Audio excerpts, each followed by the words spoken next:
Kemudian Allah Subhanahu wa taala menjelaskan di sini, kalla bal tuhibbunal ajilata wa tadharunal akhirah. Setelah kita menjelaskan tentang pentingnya membaca Quran, memahami Al-Quran, mempelajari Al-Quran, mendakwahi Al-Quran dan begitu seterusnya, rupanya di sana ada penghalang yang menjadikan kita benci dengan Quran, yang menjadikan kita susah untuk membaca Quran, yang menjadikan kita malas untuk mempelajari Al-Quran, yang menjadikan kita tidak mampu untuk mendakwahkan Al-Quran. Apa masalahnya? Disinilah hamanya, disinilah virusnya.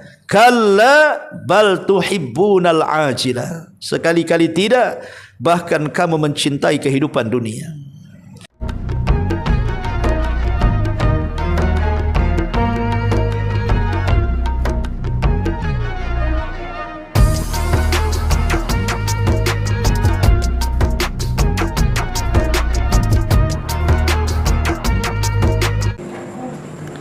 Bismillahirrahmanirrahim. Assalamualaikum warahmatullahi wabarakatuh. Ya alhamdulillah wassalatu wassalamu ala rasulillah wa ala alihi wa sahbihi wa mawalah wa la hawla wa la quwata illa billahi wa ba'du. Baik, kita lanjutkan kajian kita, masih membahas tafsir surah Al-Qiyamah, dan kita masuk pada ayat ke-16 dan seterusnya. A'udzubillahi minasyaitonirrajim. Bismillahirrahmanirrahim. La tuharrik bihi lisanaka lita'jala bi. Inna 'alaina jam'ahu wa qur'ana. Fa idza qara'nahu fattabi' qur'ana. Thumma inna alaina bayana. Kalla bal tuhibbunal ajila wa tadharunal akhirah. Janganlah engkau wahai Muhammad menggerak-gerakkan lidahmu untuk membaca Al-Quran karena hendak tergesa-gesa menguasainya.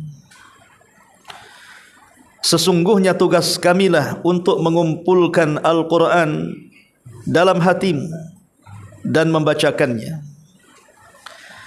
Kemudian sesungguhnya tugas kami pula lah untuk menjelaskannya. Sekali-kali tidak, bahkan kamu sangat mencintai kehidupan dunia dan mengabaikan kehidupan akhirat. Surah Al-Qiyamah ayat 16 ini ada asbab nuzulnya, dan itu dikisahkan oleh Abdullah ibn Abbas radhiyallahu anhuma. Jadi saat Nabi SAW pertama-tama mendapatkan wahyu, di mana Jibril datang kepada Nabi SAW kemudian membacakan wahyu. Saat Jibril membacakan wahyu tersebut, maka Nabi SAW takut kalau yang dibaca Jibril itu terlewatkan atau ada yang lupa beberapa kalimat. Maka setiap Jibril membaca 1-2 ayat, Nabi SAW berusaha untuk mengulang, sehingga tidak fokus apa yang didengarnya dari malaikat Jibril saat menyampaikan wahyu.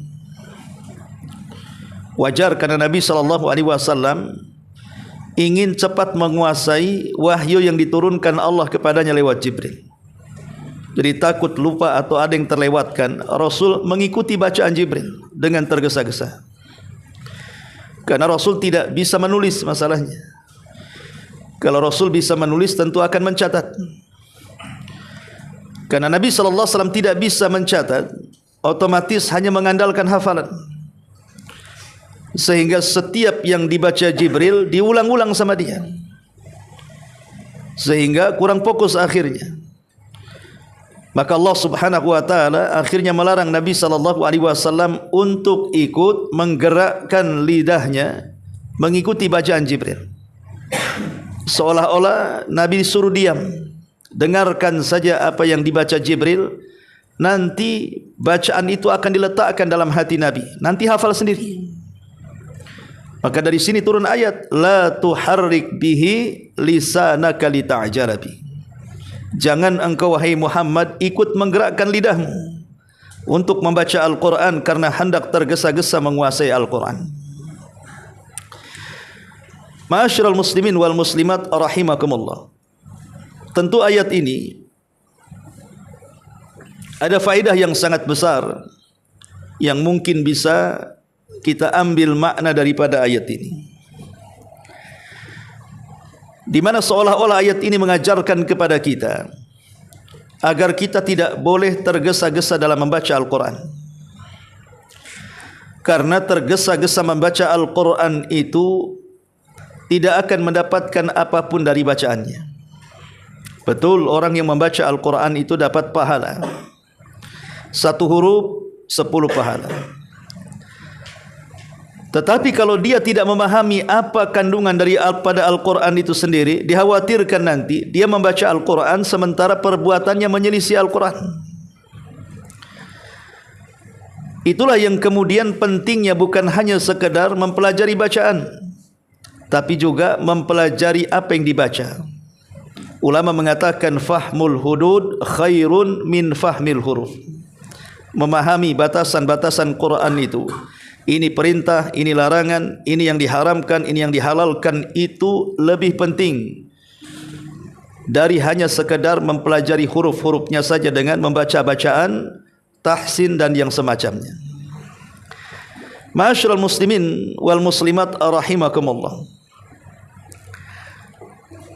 Kalimat al-ajala, la tuharrik bihi lisanaka liyata'jala bi. Kalimat li ta'jala artinya al-ajala, artinya tergesa-gesa. Karena orang yang tergesa-gesa ini, dia tidak mungkin mampu memahami Al-Quran sedikit pun.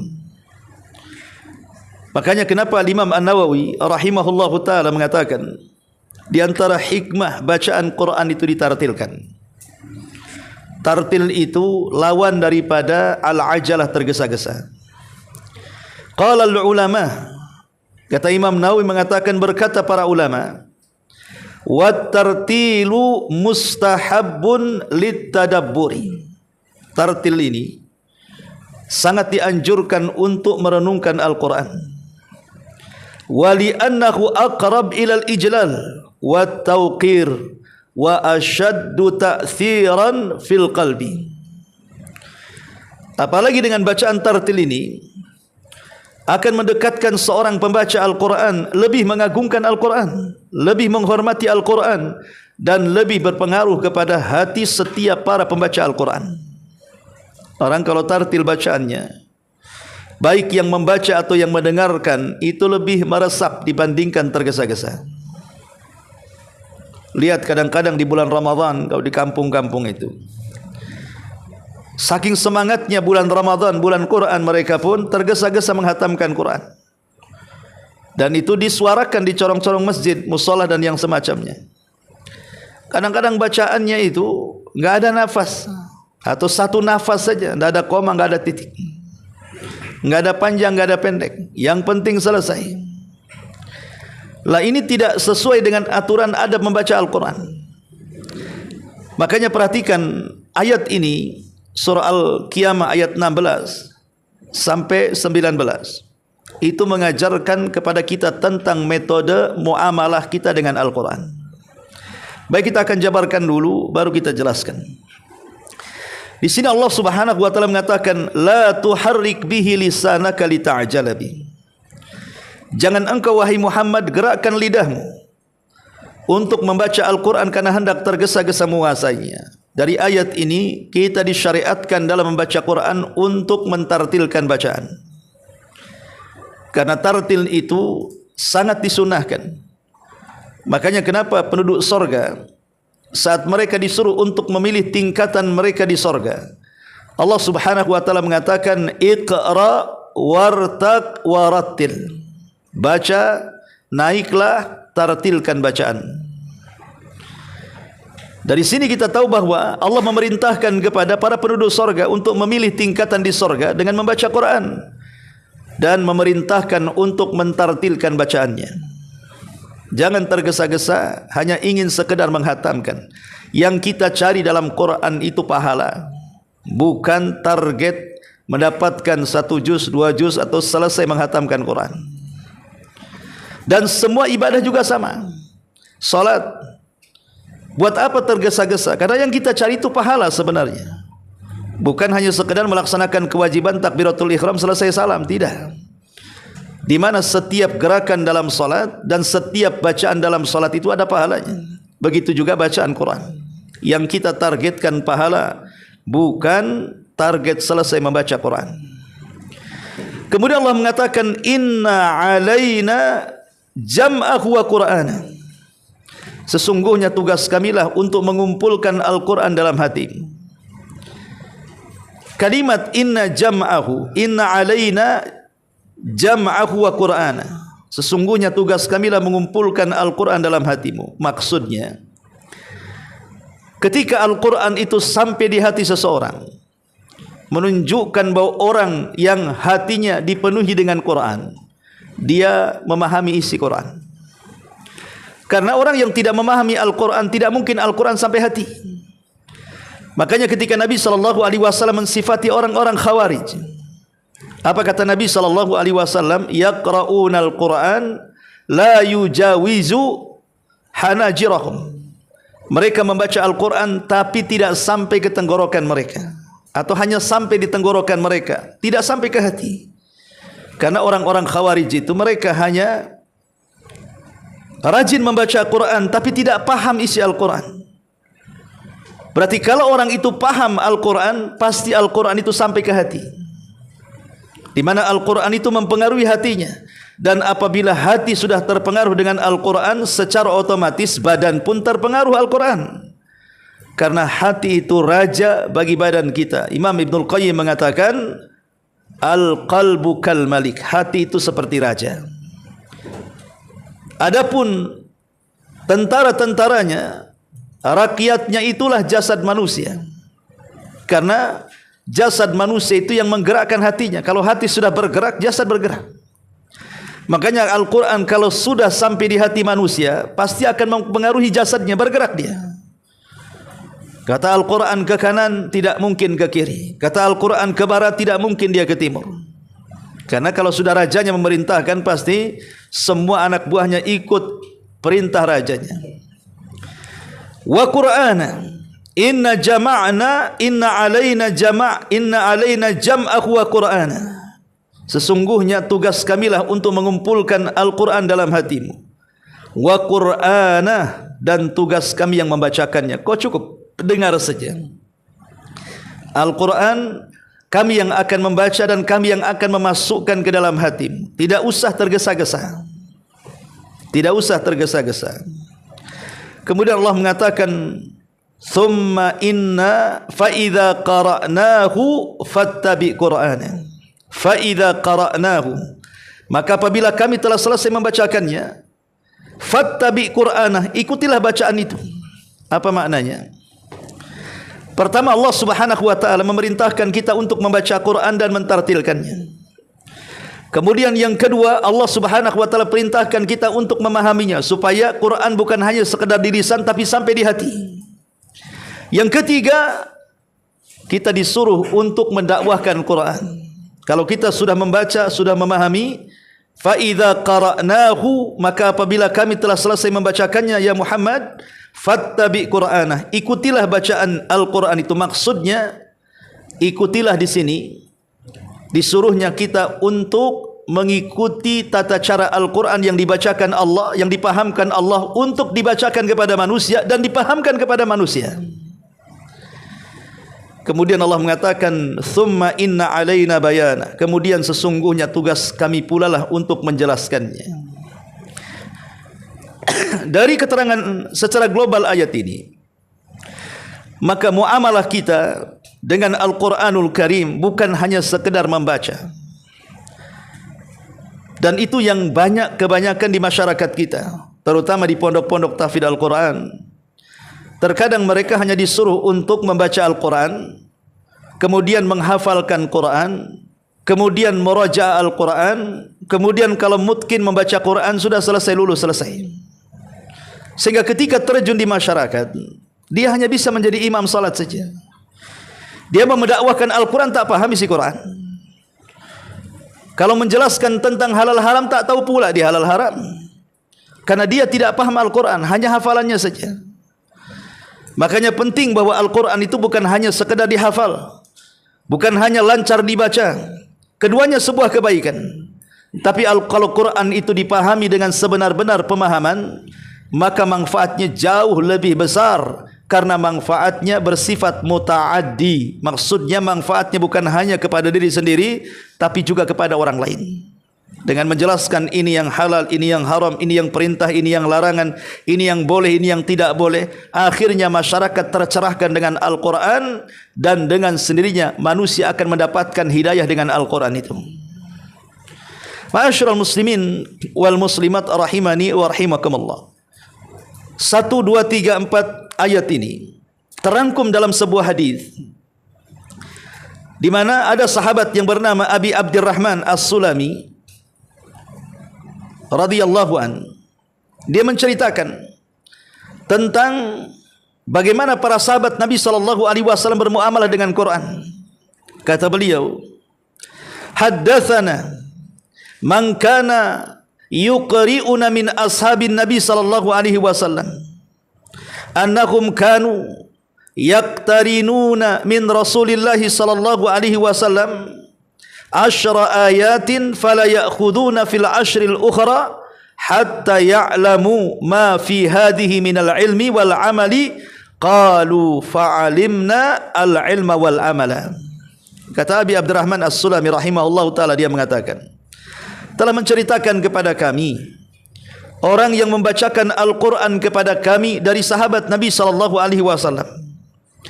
Sesungguhnya mereka apabila membaca Al-Quran dari Nabi sallallahu alaihi wasallam 10 ayat saja, maka mereka tidak mungkin mengambil 10 ayat yang lainnya sampai mereka mengetahui isi daripada 10 ayat itu, kemudian mendapatkan faedah dari ilmu dari 10 ayat itu, kemudian berusaha untuk mengamalkan. Maka mereka mengatakan fa'alimnal ilma wal amala, maka dengan itulah kami mendapatkan ilmu dan kami berusaha untuk mengamalkannya, kemudian baru mendakwahkan kepada manusia. Begitulah metode Nabi sallallahu alaihi wasallam dan para sahabat. Bukan hanya setakat menghafalkan Quran saja, tetapi juga memahami isi daripada Al-Quranul Karim, supaya mereka bisa mendapatkan faedah dari Quran, kemudian mengamalkan Al-Quran, kemudian mendakwahkan Al-Quran. Begitulah ikhwatu fiddin metode para sahabat Nabi sallallahu alaihi wasallam dengan Al-Quranul Karim. Sebenarnya Al-Quran sendiri diturunkan oleh Allah Subhanahu wa taala dengan metode yang sangat mudah sekali.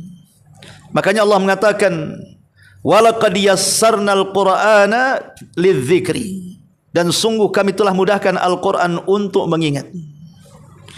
Makanya kenapa Al-Quran itu berbeda dengan kitab-kitab yang lainnya? Kalau kitab-kitab yang lainnya, baik itu Injil, baik itu Zabur ataupun Taurat, susah untuk dihafal. Makanya jarang para pendeta-pendeta itu yang hafal di luar kepala kitab-kitab mereka. Tapi kalau Al-Quran itu, hatta anak kecil yang belum balik itu sudah hafal Quran. Anak-anak yang belum balik itu sudah hafal Quran. Sampai ada satu kisah. Kisah ini diceritakan oleh salah satu masyayikh.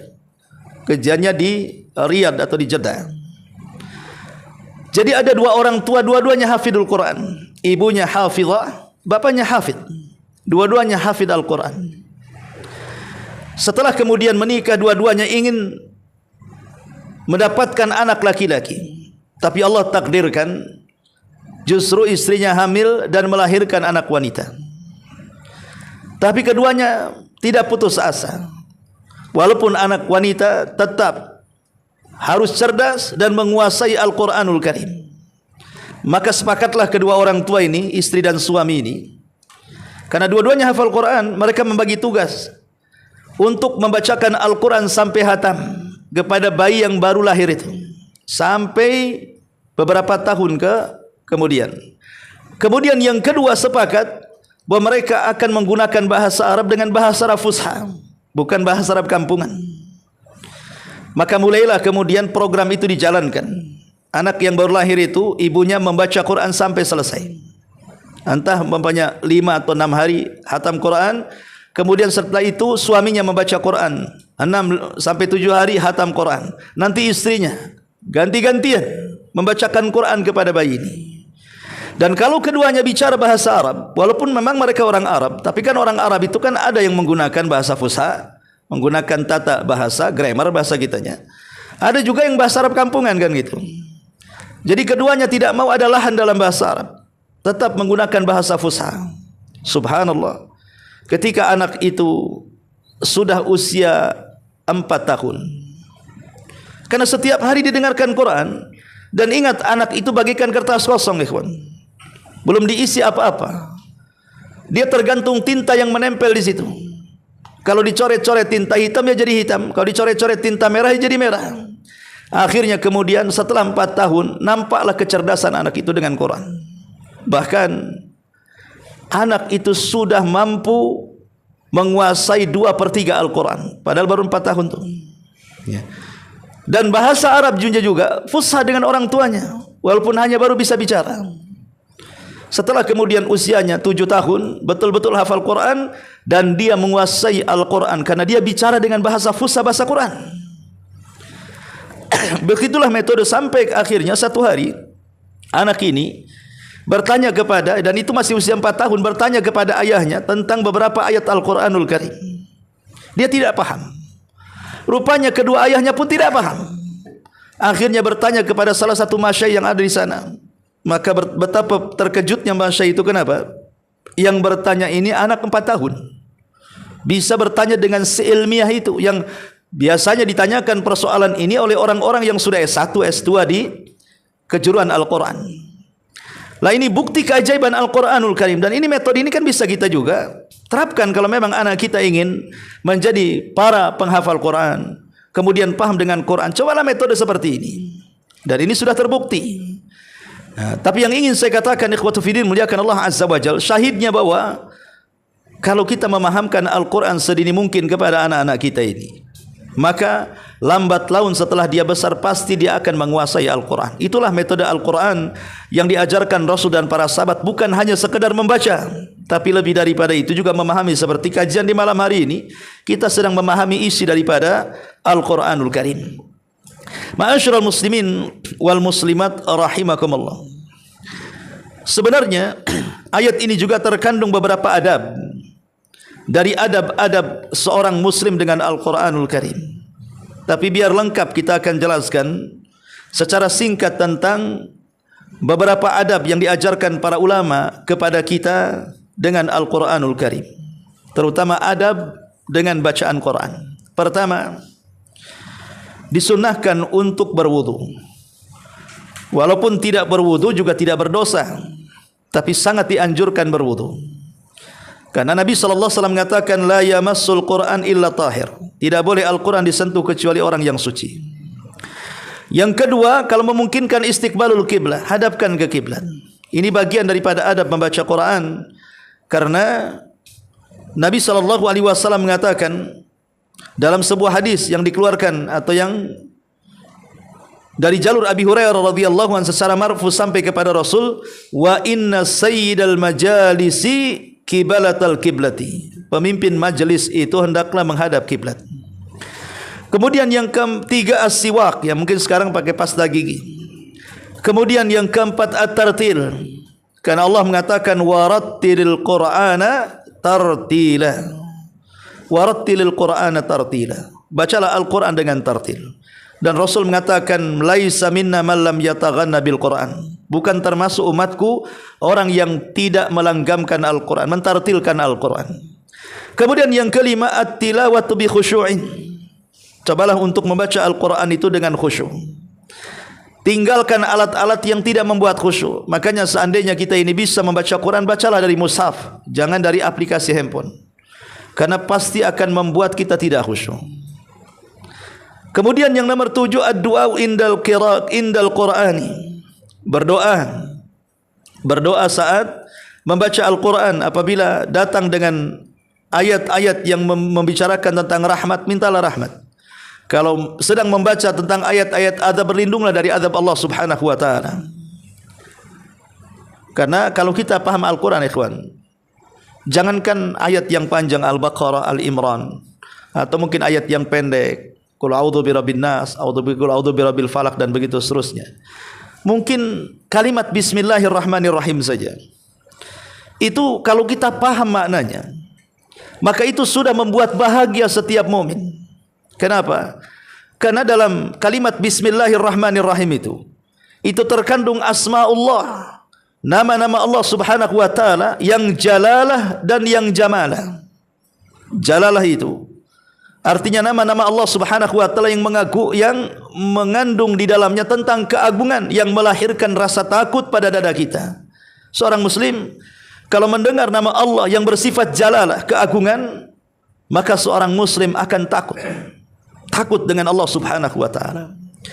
Dan kalau seandainya seorang muslim mendengar nama-nama Allah dibacakan yang bersifat jamalah, keindahan, maka akan timbul rasa pada hatinya, perasaan harapan yang kuat dan kecintaan kepada Allah Subhanahu wa taala, dan juga kebahagiaan. Karena Bismillahirrahmanirrahim, Ar-Rahman sifatnya rahmat, Ar-Rahim juga sifatnya rahmat. Artinya dengan membaca Bismillahirrahmanirrahim kita sudah mendapatkan 2/3 rahmat Allah Subhanahu wa taala. Maka seorang muslim mendapatkan 2/3 rahmat, apa tidak senang? Tentu sangat senang dan bahagia. Makanya para sahabat hanya mendengar bacaan Bismillahirrahmanirrahim saja, mereka sudah senang. Kenapa? Karena paham maknanya. Makanya banyak kemudian orang-orang itu yang mudah mendapatkan hidayah setelah mendengarkan Al-Quran. Walaupun orang yang datang kepada Rasul adalah orang yang hendak berbuat jahat kepada Rasul. Contoh sederhana saja, Zubair ibn Mut'im radhiyallahu anhu semasa belum masuk Islam. Dia mengurus pedangnya datang dari Mekah ke Madinahnya untuk membunuh Nabi SAW. Tapi setelah mendengar surah Taha dibacakan, luluh hatinya.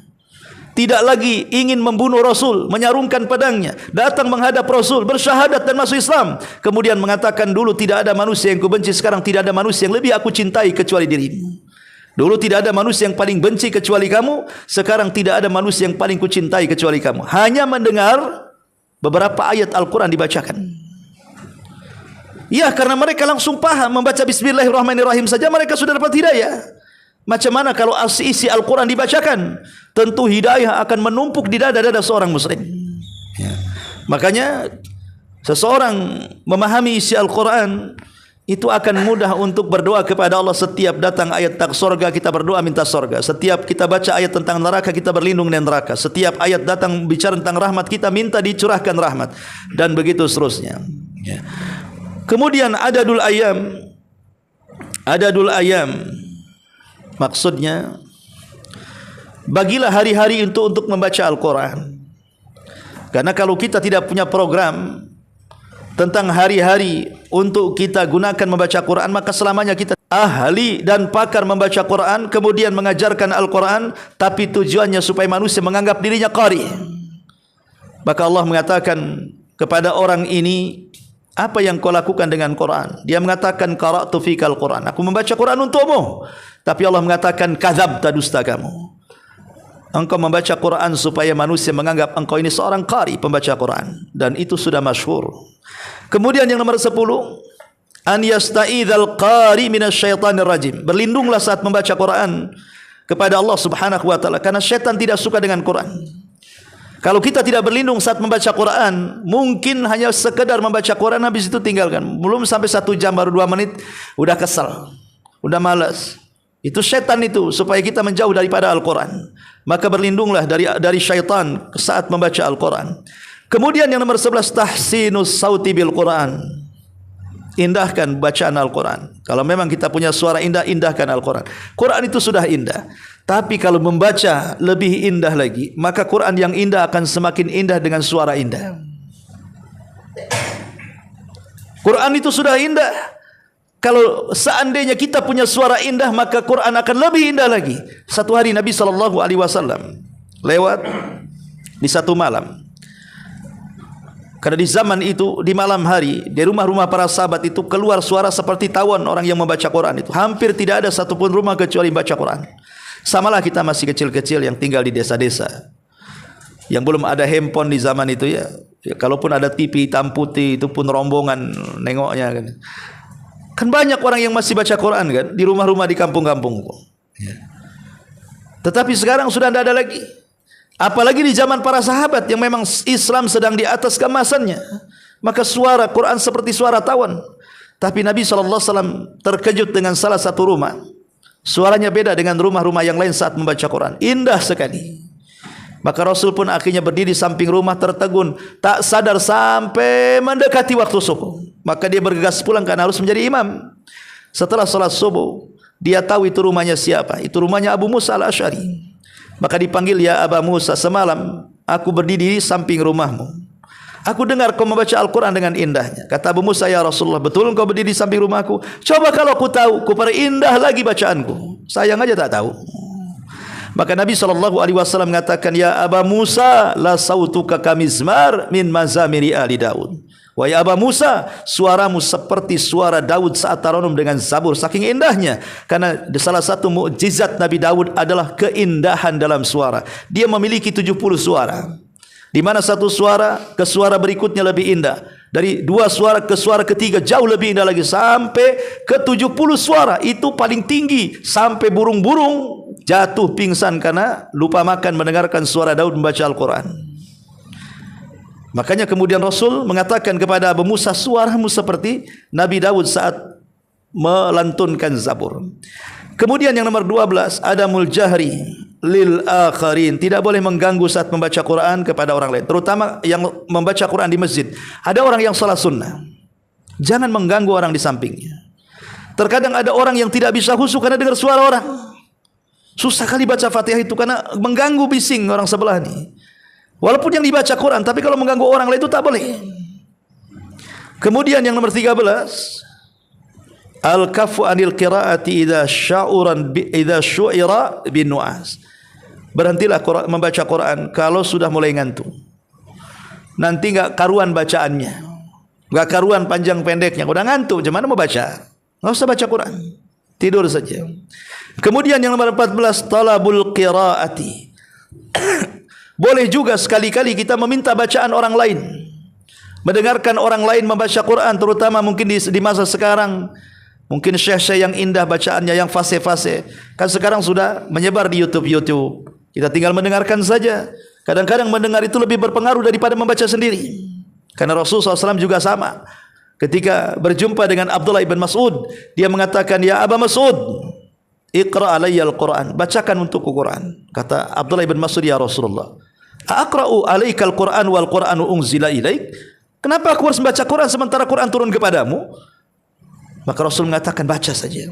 Akhirnya dia pun membaca surah An-Nisa sampai kepada ayat fa kaifa idza ji'na min kulli ummatin bi syahid wa ji'na bika ala haula'i syahida. Kata Rasul, hasbuk, cukup. Karena ayat itu sangat menyinggung Nabi SAW. Maka kata Abdullah bin Mas'ud, saya melihat ada air mata yang menetes sampai membasahi janggut Nabi SAW. Terpengaruh dengan bacaan Quran. Itu Nabi, apalagi kita. Ya. Kemudian yang nomor 15, juga kalau kita mimma yang bagi alal qari, sepatutnya bagi seorang qari, kalau seandainya lewat dengan ayat-ayat azab, maka takutlah dengan Allah Subhanahu wa taala. Dan itu tidak bisa dirasakan kecuali orang yang paham.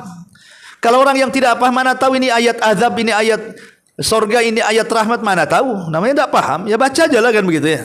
Itulah kemenangan orang-orang yang paham. Kemudian juga yang 16, adamul qiraati fir ruku'i wala fis sujud. Kalau dalam posisi ruku dan sujud dalam salat, maka kita tidak boleh untuk membaca Al-Qur'an, dan begitulah. Tapi syahidnya di sini dari adab-adab Al-Qur'an di sini adalah tartil dalam membaca Quran. Ya. Kemudian Allah Subhanahu wa taala menjelaskan di sini, kalla bal tuhibbunal ajilata wa tadharunal akhirah. Setelah kita menjelaskan tentang pentingnya membaca Quran, memahami Al-Quran, mempelajari Al-Quran, mendakwahi Al-Quran, dan begitu seterusnya, rupanya di sana ada penghalang yang menjadikan kita benci dengan Quran, yang menjadikan kita susah untuk membaca Quran. yang menjadikan kita malas untuk mempelajari Al-Quran, yang menjadikan kita tidak mampu untuk mendakwahkan Al-Quran. Apa masalahnya? Disinilah hamanya, disinilah virusnya. Kalla bal tuhibbunal ajila. Sekali-kali tidak, bahkan kamu mencintai kehidupan dunia.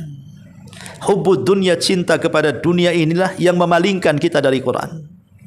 Betapa banyak seorang yang alim jatuh gara-gara dunia.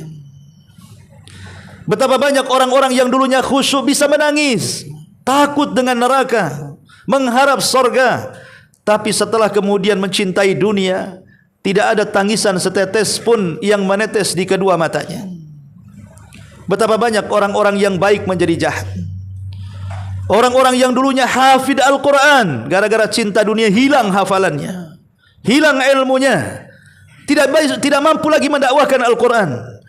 Makanya Allah mengatakan kalla bal tuhibbunal ajila. Itu semua karena cinta dengan dunia.